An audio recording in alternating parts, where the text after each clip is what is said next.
Ok, aquí estamos en Headbangers y como lo habíamos prometido con la presencia de Marilyn Manson, una banda definitivamente fuera de contexto, esas bandas que podrían ser quizás alternativas, quizás metálicas y de verdad con un planteamiento totalmente diferente al usual. Do you understand some Spanish, guys? No, not at all. Not at all. You, Twiggy? I know how to say mi mono in Tuculo. I think that means my monkey's in your hand. Yeah, it makes total sense. But you're from South Florida, so it's kind of you're like closer to this kind of a Latin environment. But Yeah. I haven't learned Spanish yet, though, unfortunately. I know. you're going subtitled now, so there's no problem. Okay. Okay, let's talk about like this guy has an album out, and it's very, I don't know, meaningful in terms of what you're telling about this whole. We come from Latin America, so this is not America for us. It's very different. It's a foreign experience.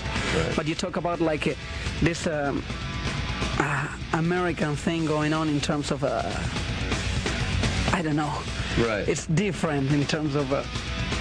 I've found that a lot of people from other countries understand our music more than some people in America because when you're involved in America and you're a part of it, it's hard to look at it from an objective point of view. And I'm looking at it from an objective point of view, and I'm seeing how America raises children to be ashamed for who they are and raises kids to feel guilty for being individuals, and how America's constantly trying to keep you from thinking for yourself. That's portrayed in an American family. You refer to Yeah. the people in the United States. Right. Pretty meaningful. There's, could you introduce yourself because you're in charge, Mr. Manson? Yeah. In charge of vocals, and you? Twiggy. Twiggy. The bass. The bass. How many members in the band? 5. 5. Guitars, keyboards, and drums, and us too. What have changed to you guys because you got in touch with this Nothing label, Interscope, with the help in a way of Trent Reznor? Right. Did your life change in a way? I've been in Bottom South many times. Did your life change from Bottom South, like playing little bars, to now like last year, Nine Inch Nails, and now Danzig? Like you're massive now in terms of that. Yeah, I mean,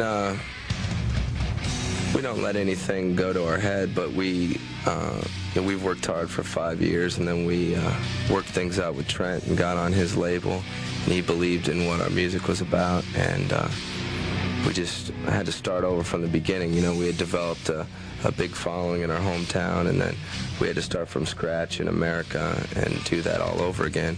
So we're just working hard to just tour and get our music out, because a lot of our stuff isn't really acceptable for the radio or for television, so we have to expose people to it in different ways. Well, at least in Headbangers we've been playing heavily your 2 videos, so that's great. That's I mean, so great. Lunchbox and Get Your Gun. What about Twiggy? What about the name of the band? There's some sort of balance between the Marilyn element and Manson element. What's the meaning of? You don't like too much to talk, don't you? It's all about scabs, codes, and paper. What? Okay, it's like that. 5 years ago, when I was kind of putting together the band, Marilyn Manson was a name that I thought really described what my personality was about and what I wanted to represent. Because in America, Marilyn Monroe and Charles Manson were 2 of the most memorable people from the 60s and from my childhood. And I thought that balance that they created between male and female and positive and negative and good and evil and whatever words you want to fit into that equation, I thought that really represented what I had to say, which was something that didn't fit into either category. It transcended the boundaries. It was in the gray area, and that's what we're about. We're not right or wrong. We're what we are, and we have our own.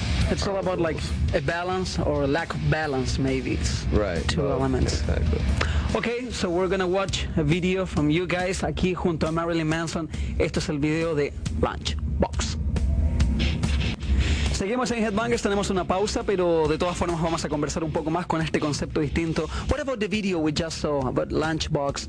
You have like some things to say visually in terms of, it's a good way to say things also. But Lunchbox was a song that I wrote thinking about when I was growing up in middle school. I used to get picked on a lot for being a skinny kid and for being, for not really fitting in. And about 5 years ago, I found my old metal lunchbox that I had from school, and it reminded me of that time in my life. And I started collecting metal lunchboxes because in America they have different lunchboxes for different TV shows, and it's very nostalgic. So I started building up a big collection. We wrote that song, and I guess it kind of describes on an autobiographical level how I got to where I am. When I was a kid, I used to get picked on a lot for what I looked like, so I developed a chip on my shoulder, and now I'm kind of paying everybody back for, the chorus, I want to grow up to be a big rock star, so, that type of thing. So. What about the composition, Twiggy, the composition in Marilyn Manson? You all to take care about the composition? It's just like, who's responsible of music besides the lyrics? The Chickens. Okay. Well, the Chickens, basically, they write the songs. Chickens write the songs for us. Mr. Manson? I write all the lyrics, and then these guys will work on the music. Our guitar player, everybody contributes on the music.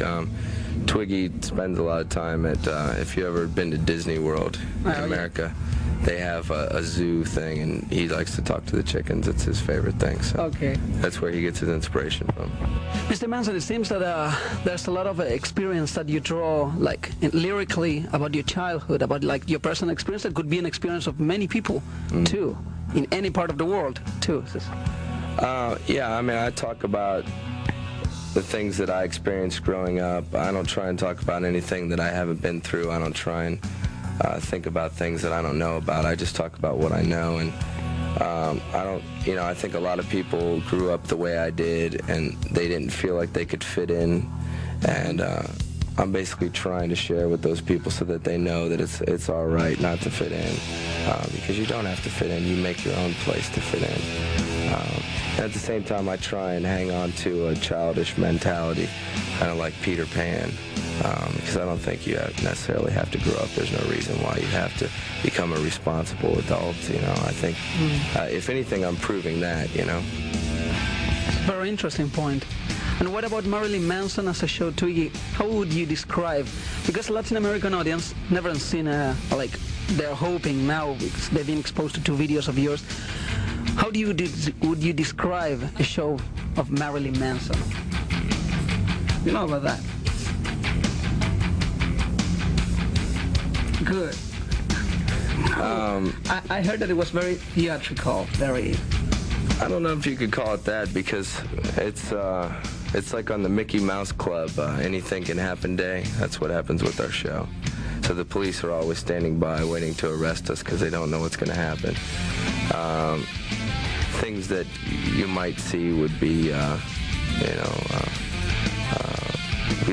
we get angry sometimes and we break things, or we set things on fire, or sometimes Twiggy would like to wear brown pantyhose and a wig.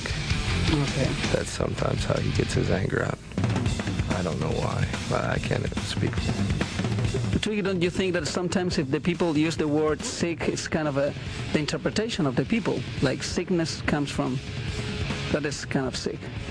He was carrying a bottle of Jack Daniels and he cut himself. Okay. That happens. No, I think people are, whenever people ask us about what we're about, I tell people Marilyn Manson is only as sick as you want it to be. It's all in your perception. If you can perceive us as being sick, then that's something that you have in your head. It wasn't a bottle of Jack Daniels. I was carrying a bottle of Jack Daniels, but it was this little girl. That explains it all. We're gonna do a pause. We're gonna go to commercials, and then we're gonna watch another one of the videos of a portrait of an American family. It's Get Your Gun. Así que quédense que vamos a seguir junto a Marilyn Manson. Thank you very much for your time.